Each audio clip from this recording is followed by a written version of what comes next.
Assalamualaikum warahmatullahi wabarakatuh. Bertemu lagi dengan saya. Perkenalkan, nama saya Erwan Susilo. Saya dari Sekolah Tinggi Pembangunan Masyarakat Desa, Magister Ilmu Pemerintahan di angkatan 30. Di sore hari ini saya hendak memaparkan materi untuk UAS kami. Dan materi itu berjudul dari saya, itu rakyat sebagai landasan bagi pemerintah.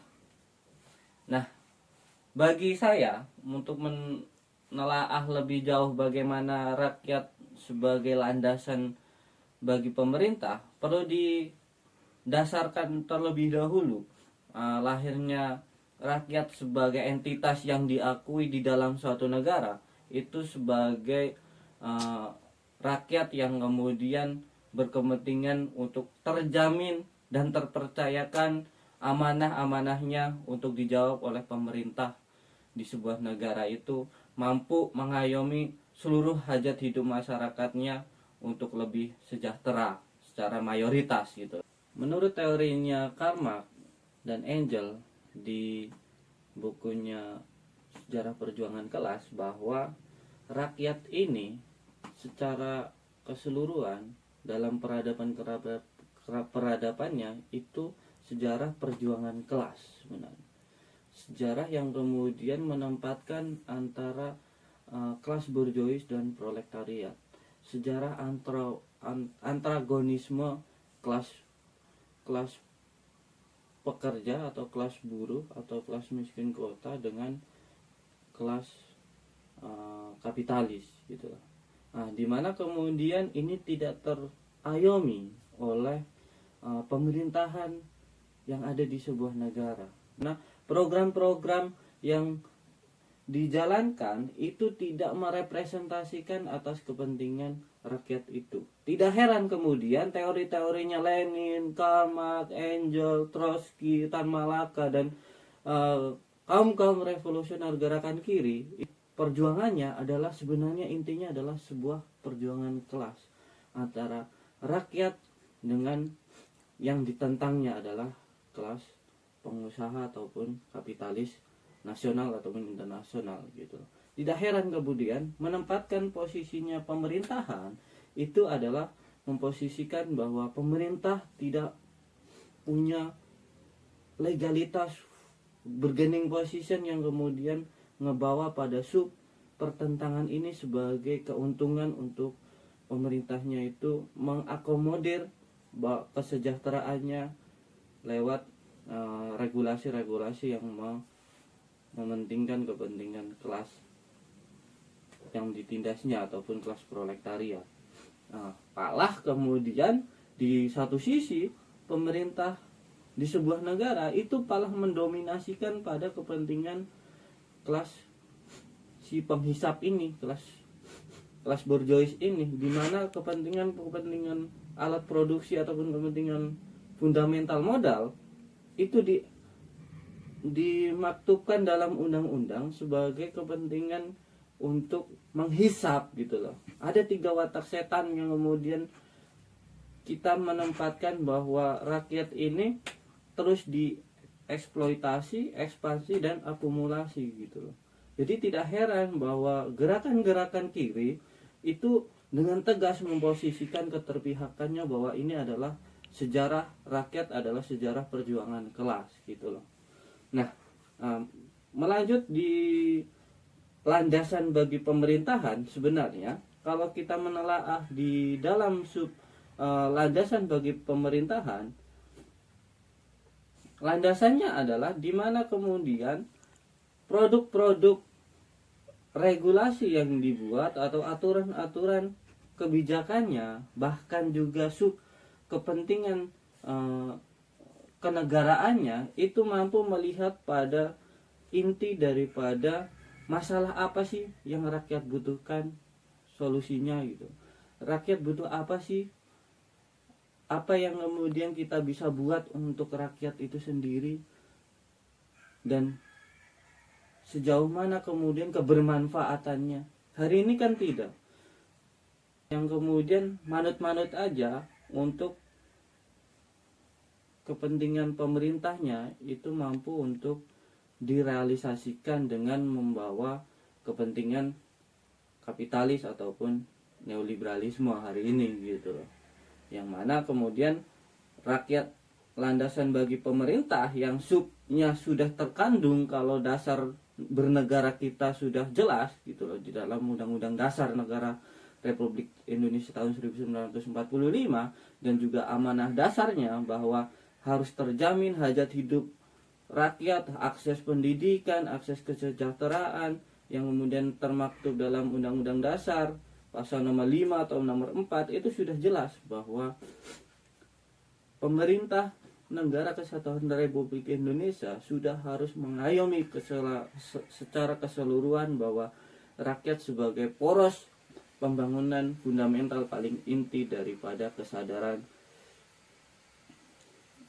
kemajuan bangsanya itu sendiri ataupun pemerintahannya itu sendiri.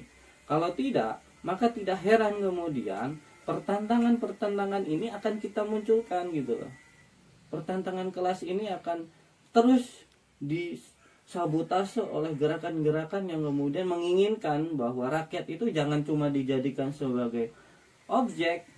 Rakyat itu ya dia rakyat akar rumput itu sebagai rakyat yang kemudian dimuliakan gitu loh, dimakmurkan dan juga disetarakan dalam keadilan gitu loh. Yang mana kemudian ini menelaah pada undang-undang dasarnya aja dah. Undang-undang dasar sudah mengamanahkan paling fundamental, maka seyogyanya controlling of power di belakang daripada pemerintahan dia harus mendorong pada keaktifan aktivitas yang kemudian melihat bahwa kepentingannya pure dari pemerintah Indonesia, kepentingan untuk rakyat Indonesia pada umumnya gitu loh, bukan 10 orang terkaya di Indonesia atau bahkan kepentingan neoliberalisme yang masuk ke Indonesia gitu loh.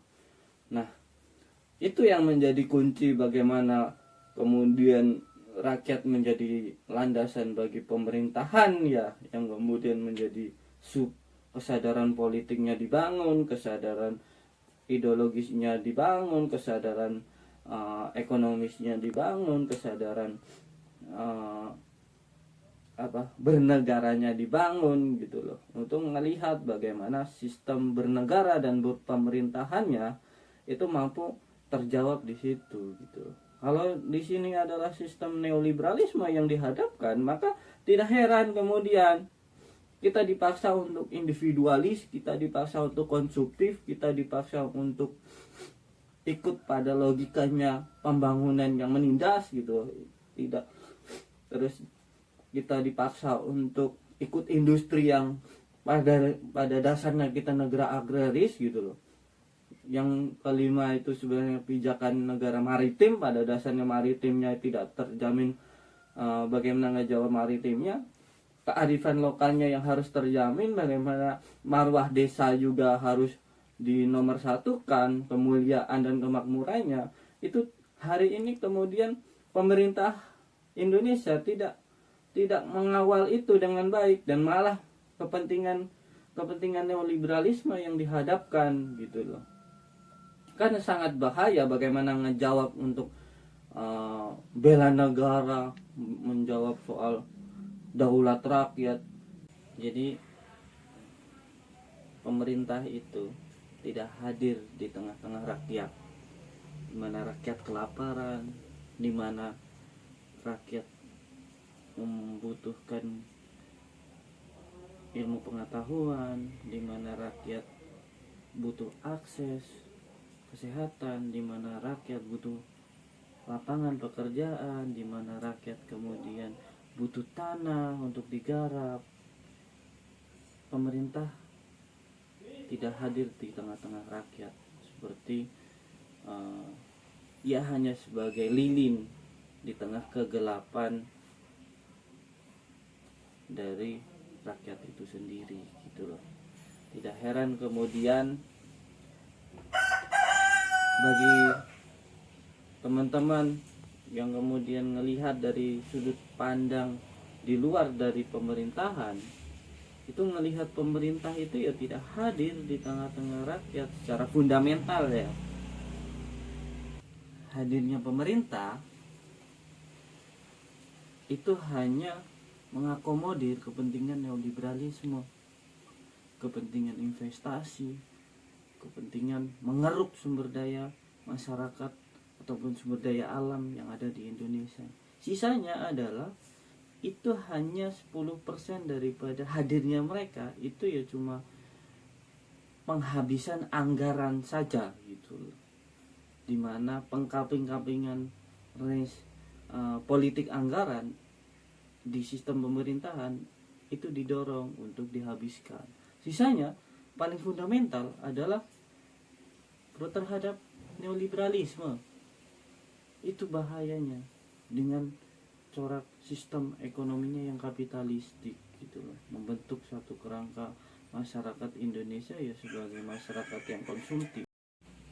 Pemerintah harus hadir di tengah-tengah rakyat, di mana rakyat butuh jaminan secara ekonomi, jaminan secara politik, jaminan secara sosial, jaminan secara budaya, di mana menjadi landasan fundamental Undang-Undang Republik Indonesia, bahwa itu sudah terjamin di Negara Kesatuan Republik Indonesia. Otomatis bahwa kita sebagai rakyat Indonesia itu harus melihat pada subkoordinat paling dasar, bagaimana keadilan itu murni untuk rakyat, pemerintah hadir untuk rakyat, di mana rakyat membutuhkan sumber berkehidupannya itu dengan layak gitu. Adil, sejahtera, dan adil secara merata. Sekian, wassalamualaikum warahmatullahi wabarakatuh.